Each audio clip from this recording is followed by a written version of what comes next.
Imagine a massive company launching a campaign to fix its battered reputation. It's 2007 and Argenti drops you right into the heart of corporate communication chaos, companies tangled in a web of mistrust, public skepticism, and soaring expectations. How did they get here? And more importantly, how do they untangle themselves? The answer lies in a powerful, coordinated communication strategy that no company can afford to ignore. Trust isn't just a feel-good buzzword, it's survival for today's businesses. But getting it back, that's the tricky part every corporation faces. In 1982, Johnson & Johnson faced a nightmare when cyanide-laced Tylenol capsules caused deaths in Chicago.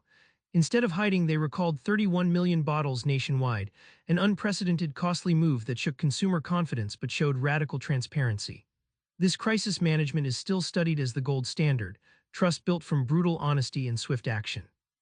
Argenti likens corporate communication to a nervous system. It senses, processes, and reacts. Just like your body reacts to pain to protect itself, a company's communication channels detect public opinion shifts and respond across departments with unified messaging, avoiding chaos and contradiction. Without this system, companies are blind and deaf to their stakeholders' concerns. Companies that master trust don't just dodge PR disasters, they transform perceptions and boost their bottom lines. Argenti reveals that coordinated communication turns skeptical audiences into advocates, doubling engagement, cutting crisis costs, and inspiring loyalty. The shocker: most firms still leave this power untapped, bleeding goodwill that could be their greatest asset. Half a century has reshaped how we see businesses. From heroes to villains, public attitudes flipped and companies scrambled to keep up. After World War II, corporations were viewed as engines of progress, job creators, innovators, community pillars.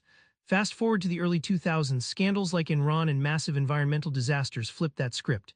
Argenti paints this shift as a gradual buildup of mistrust where every corporate misstep echoes louder, fueling a climate of skepticism that can't be ignored. Public demand exploded for more than just profits. People expect companies to give back through philanthropy, community involvement, or green initiatives. Argenti calls this the social contract too. Corporations aren't just economic entities anymore, they're moral agents. And when companies fail to meet these expectations, the backlash is swift and savage. This new environment raises the stakes for corporate communication tremendously. Every message is scrutinized, every claim challenged.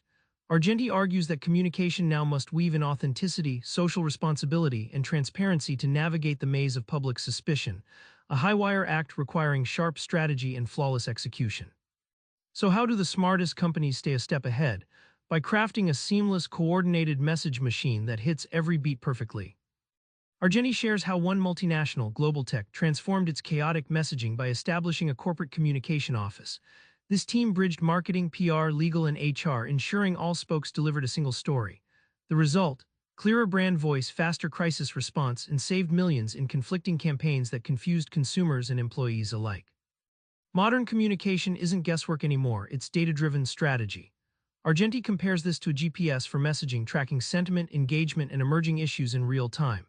Companies that invest in analytics, social listening, and centralized content flow can predict and pivot before problems escalate, keeping reputations intact and customers loyal. This isn't future talk. Companies adopting these system-wide strategies enjoy measurable market dominance. Argenti points out it's like early adopters of electricity, a competitive edge so profound it reshapes industries. The secret: communication integrated deeply into culture and strategy, not an afterthought or siloed function. Remember Tylenol's courageous recall? That moment wasn't just about crisis control, it was the start of a communication revolution. Argenti's lessons show you how to build that revolution into your own company, create trust by being honestly transparent, meet the public's elevated expectations, and weave communication into your core strategy. Try this, map your company's communication silos tomorrow. Start connecting the dots and tune into your audience like never before. Subscribe for more book summaries like this one.